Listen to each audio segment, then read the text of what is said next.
This week, when Saints go marching, the women's soccer team gathered in the UHY Center to watch television. The show was all about them. During the live NCAA tournament selection show, the MAAC champion Saints were drawn into a first-round matchup against Arizona State. It's the kind of news that makes you want to spontaneously jump on your teammate's back. No, we did not practice our celebration. Pure excitement. The selection show is annual, but Siena appeared in the brackets for the first time in 6 years. We watch the draft picked every year, and to actually see Siena up there and to know, this team and all the work we put forth, and it's to see our name up there, it's awesome.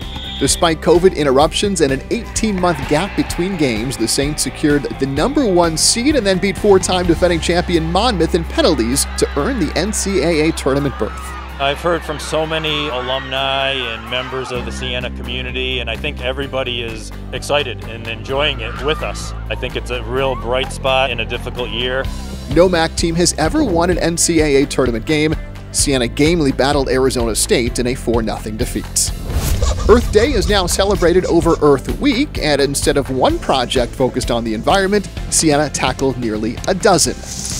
The Franciscan Center for Service and Advocacy, in partnership with the Environmental and Sustainability Clubs, the Student Senate, and the Habitat for Humanity Club, built new garden beds, built birdhouses, repaired and painted Thompson Trail, cleaned up the wetlands, and so much more. It's important to have a week that recognizes the environment, especially as Franciscans, because it shows that we appreciate and we celebrate our Franciscan identity, because St. Francis was the patron saint of ecology, and it really is an integral part of being a Franciscan. Beyond campus beautification, small flower pots were planted and delivered to residents at the Daughters of Sarah nursing home. And finally, a Mr. Siena will be crowned next month, but the spectacle will have a virtual component. There's a running joke on campus that Saints hold doors open for each other. As always, Saints will compete in talent and be judged on their answers, but the elements will all be pre-recorded.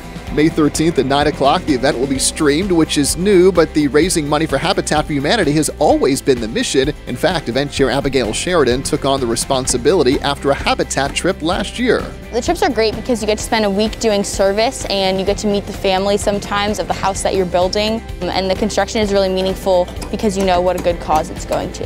The cause is always crystal clear, even when the talent is ambiguous. Da, da, da, da, da. Until next time, when Saints go marching.